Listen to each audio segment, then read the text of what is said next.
Feel the power. Oh, I could feel it. Our moment of triumph approaches. It's War Talk.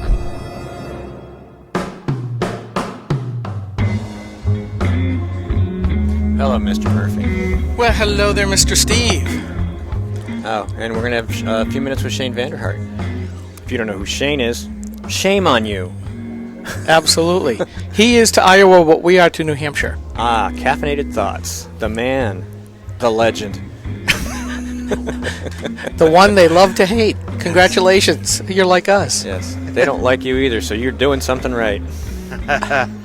Yeah. How are you, Shane? Hey, pretty good. How are you guys? We are doing well. Shane is from Iowa, I am. and we have talked to you in the past. Come every single 4 years, it seems, lately. Last couple of cycles. And Finger on the pulse in Iowa. I try to. Yeah. Yeah.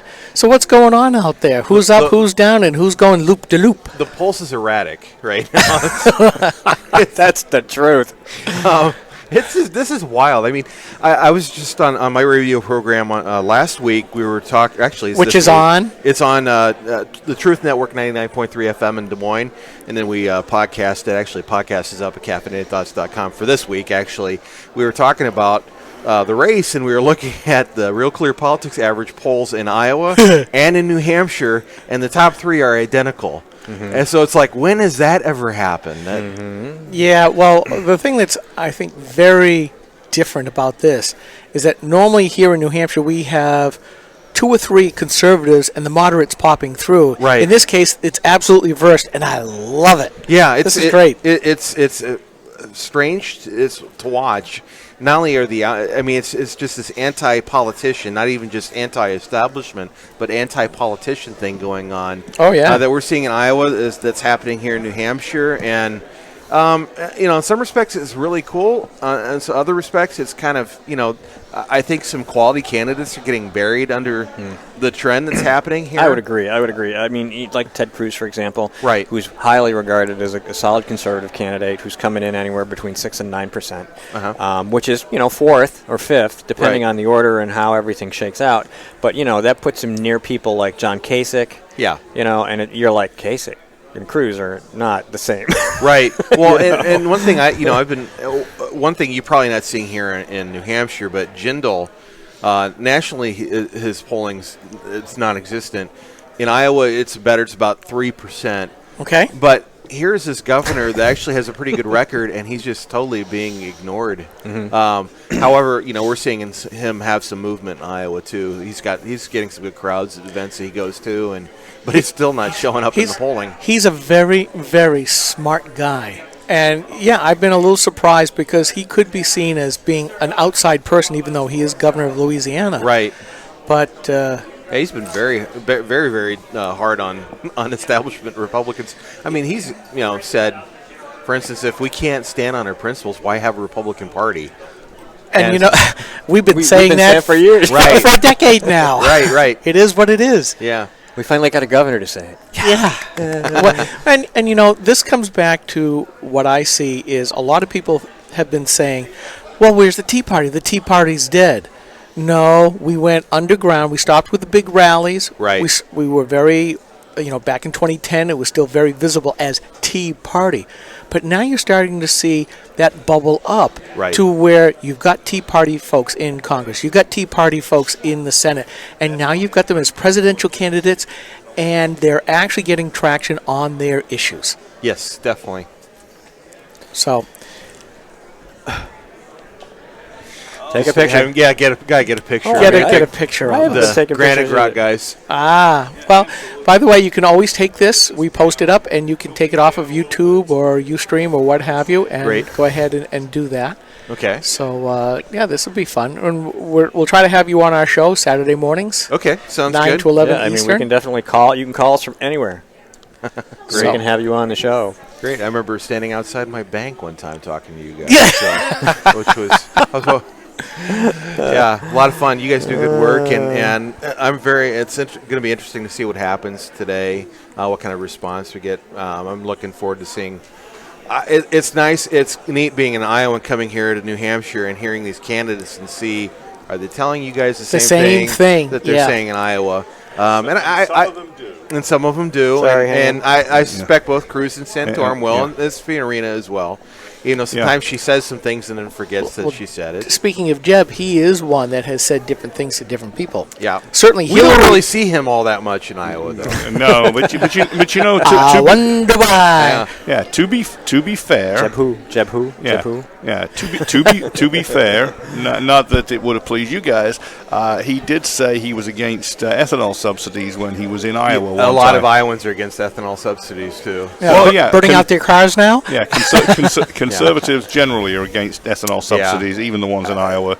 But he went there and he said it, which I thought was decently courageous of him, because Scott Walker went there and didn't say it. Right. Yeah, we've had a number of candidates last cycle say that they were against ethanol subsidies. What they want is just a level playing field and let the free market decide. You got the renewable fuel standard that some people liken to a subsidy, but it's really not. But yeah, most of the ethanol subsidies actually at the federal level have gone away. Yeah. In Iowa, we still have a state one, but if they got rid of that, if they got rid of that, I'll fill up with something else. Well, certainly the cost of this. I'd be happy if they took the ethanol out of my gas. I wouldn't. Yeah, our engines would last a whole lot longer. Pretty good. How are you? Good. Good to see you again. Yeah.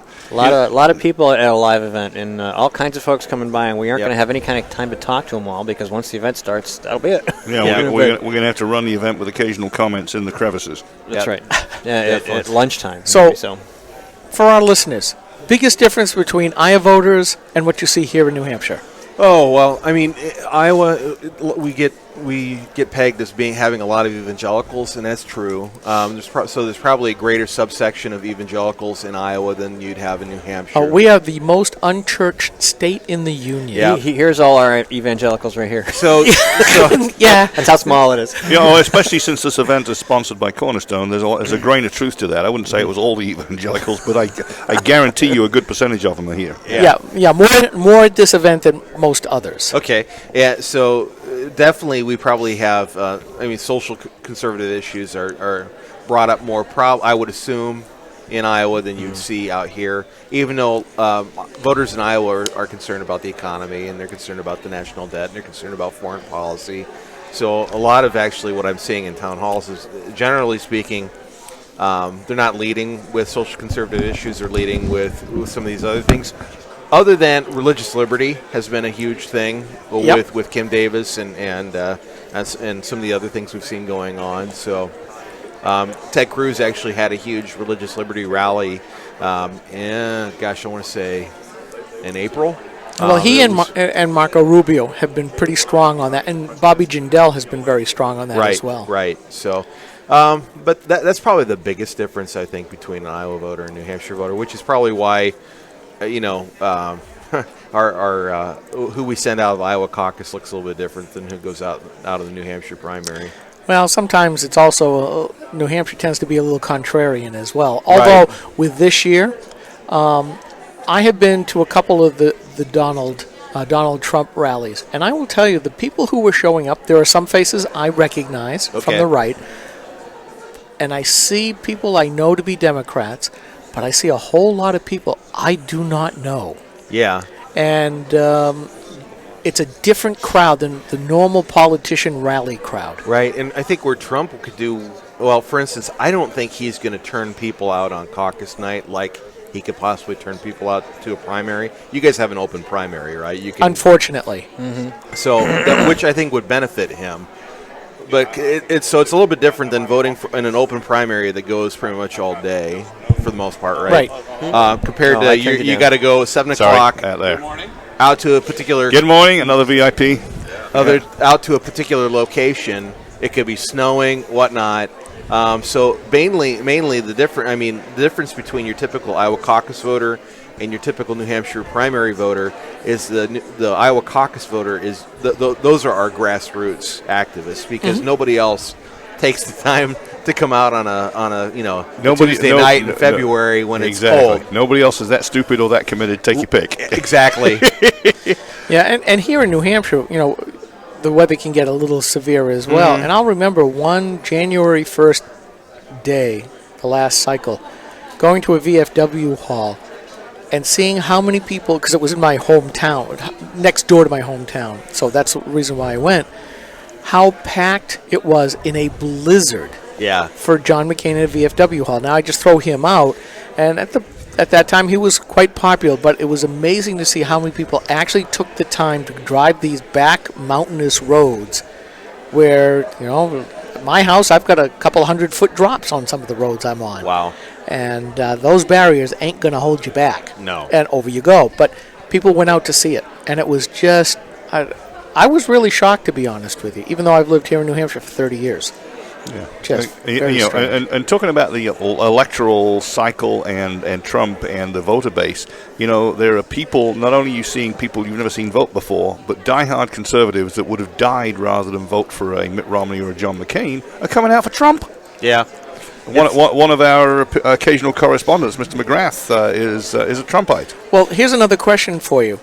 Do you see the same anger in the electorate out there that we are seeing here? Yes. I mean, I look at the blogosphere all the time, but even talking to some people here, they have had it with the establishment Republicans. Yeah, we're seeing that too. Especially people are sick of what they're seeing in the Senate. And then you come back and they'll say, well, if only you would elect, a majority Republican.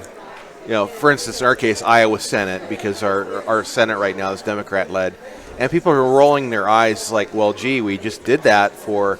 The U.S. Senate, we now have 2 Republican senators representing Iowa, and they both just voted for this continuing resolution that didn't end up defunding Planned Parenthood. They've not stood up and fought against executive amnesty.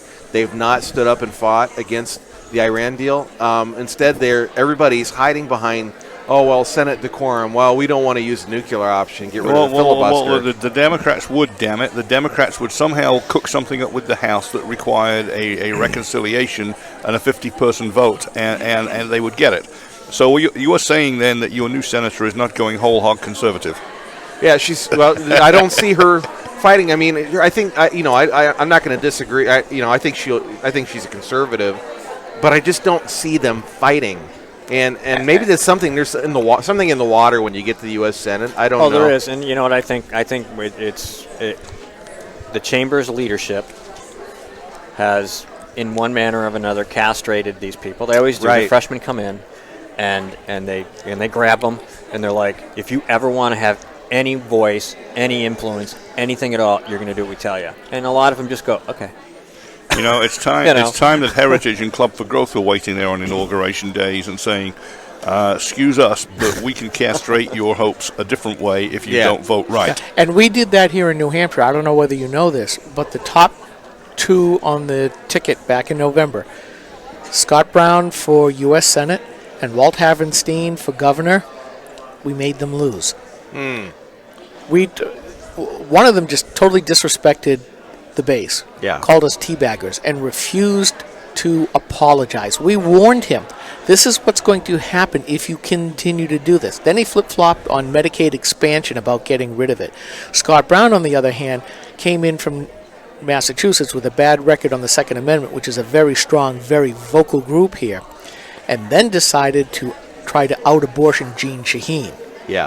He was bad both ways. I mean, he held a Second Amendment town hall, and then shut most of the conservatives out. 1 second.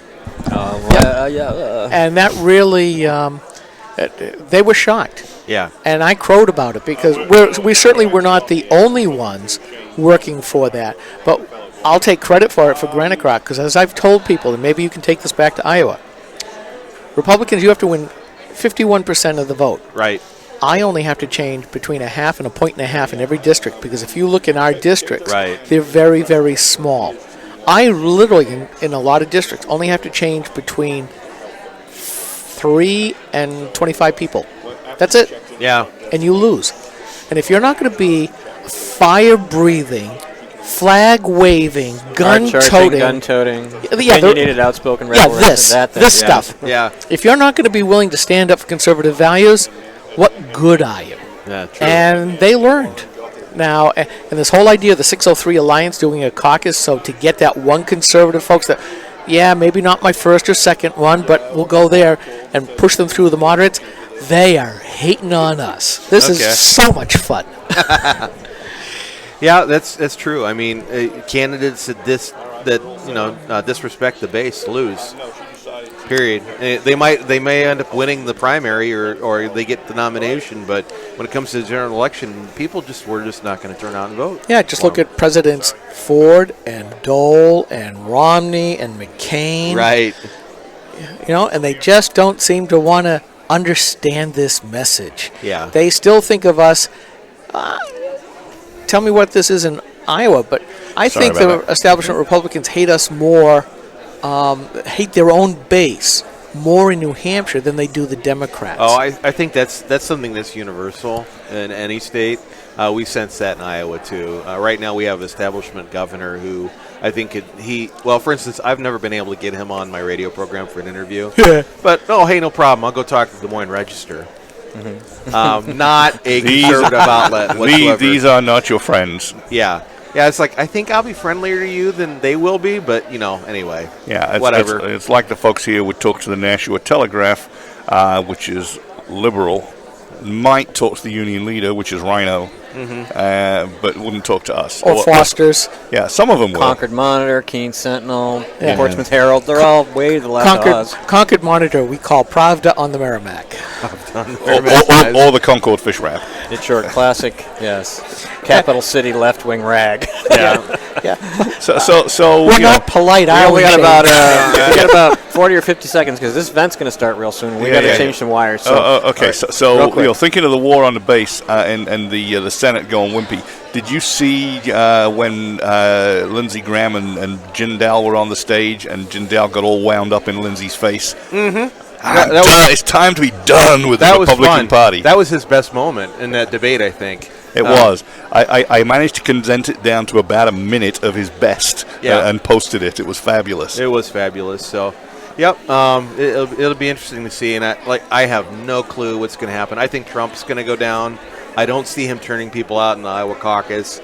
But he has shaken stuff up and brought in issues. Carson, however, has some great. Here comes Jeff. He's got a good ground game. Nope. Fiorina's polling well, but she doesn't have the ground game I've seen others have in Iowa. So it'll be interesting to see what happens. She's got ground game here. I look for her to expand in Iowa. She's cautious, but she's gaining. Okay. Looking forward to it. All righty, Steve. Looking forward to this event. All right, we're gonna. You need to make friends with Anna Epstein if you haven't already. When the Carly people are through. Shane, thank you very much for stopping by and spending more than a few minutes with Granite Rock. You're very welcome. Thank you. All right, let's. Thank you, Shane. We got to swap this out. Hey, Skip, where's the other one? Good question. This is the headset one. There it is. Okay. All right, we're going to try to take a break. We'll come right back. The event's going to start in a couple of minutes. Stay tuned. I'm going to do some things. Hope everything works the way it's supposed to. Why are you going to want to listen to Grok Talk? Because when it comes to politics, news, and the culture, we are your feared extremist, right-wing, hard-charging, gun-toting, opinionated, outspoken, rabble-rousing, letter-writing, radio, microphone stomping, conservative bloggers and activists. Grok Talk comes to you live Saturday mornings from 9 to 11 a.m. Eastern Standard Time. If you missed us on Saturday, catch us on Monday from 1 to 3 p.m. right here on The Rock, NHCR.com. Grok Talk.